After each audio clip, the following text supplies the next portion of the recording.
नमस्कार साथियों, स्टेनो संगीत में आपका स्वागत है। आज की जनसत्ता एडिटोरियल डिक्टेशन 70 WPM है।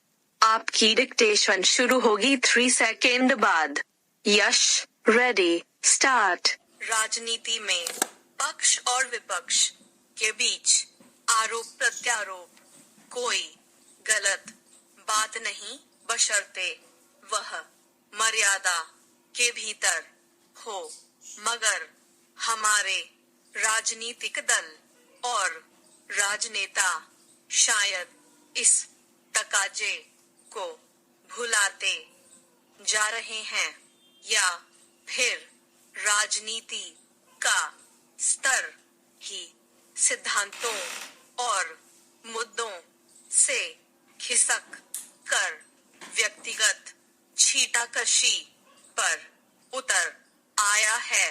इसके अनेक उदाहरण राजनीतिक दलों और सत्ता के शीर्ष तक मौजूद हैं।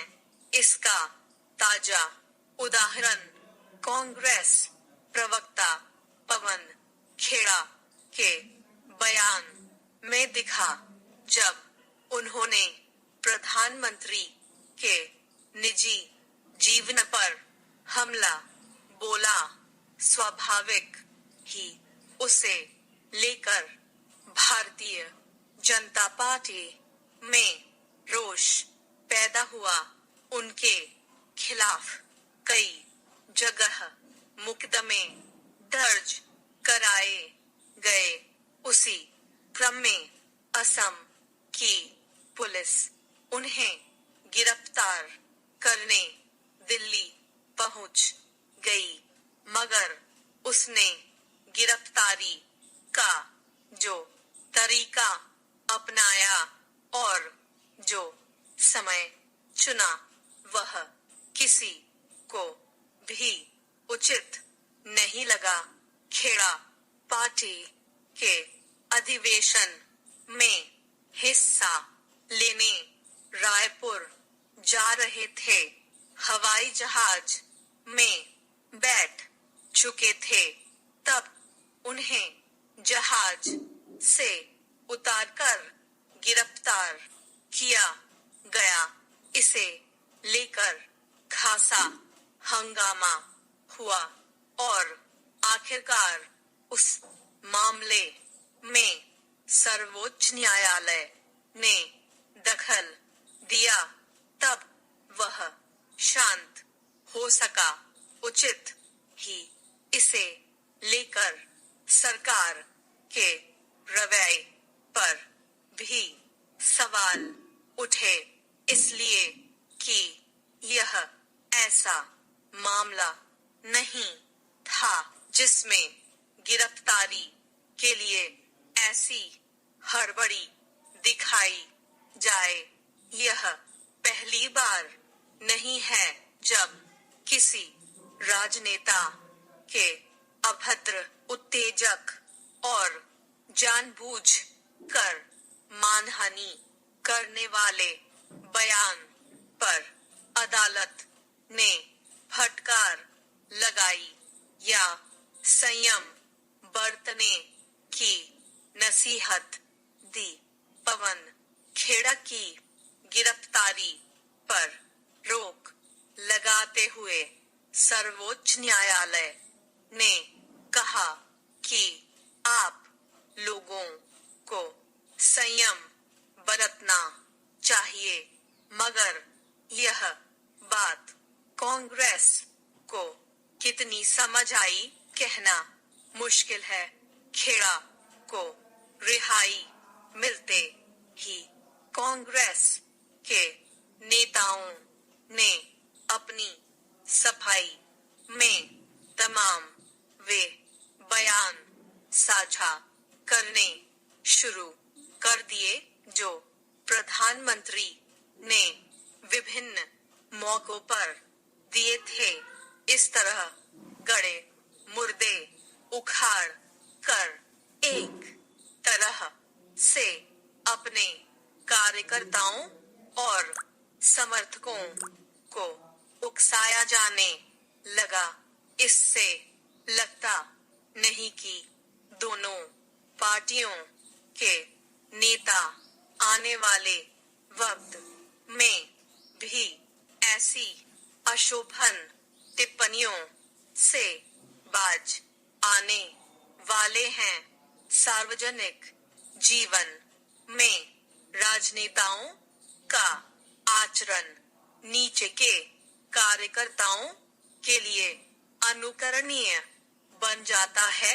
इसलिए अगर कोई दल या नेता किसी गलत परंपरा या आचरण को उचित ठहराने पर तुल जाता है तो उसका असर पूरे समाज पर दिखाई देने लगता है।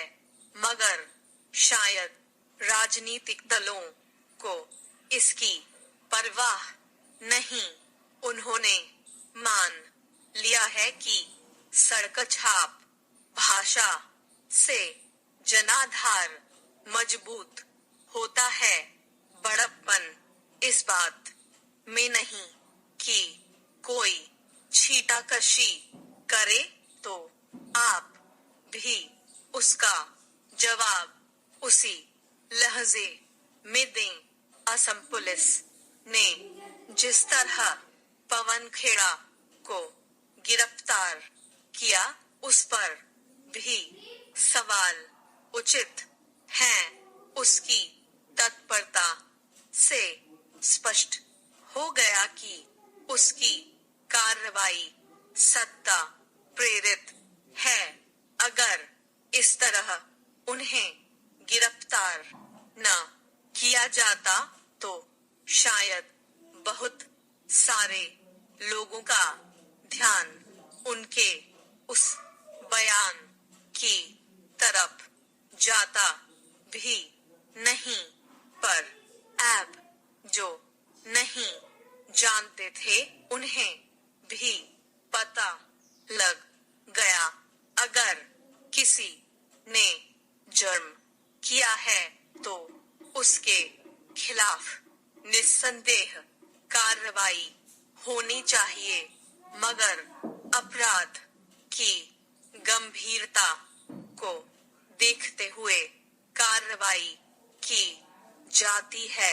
ऐसा नहीं हो सकता कि पुलिस खुद नियम कायदों को ताक पर रखकर कार्रवाई करे। अगर असम सरकार इस मामले में थोड़ा संयम बरतती तो उससे उसका बड़प्पन ही जाहिर होता। इस तरह मर्यादाएं अब एक तरफ से नहीं दोनों तरफ से टूटती नजर आती हैं। अफसोस कि जिन लोगों से आदर्श आचरण की अपेक्षा की जाती है वही अमर्यादित आचरण करते देखे जाते हैं।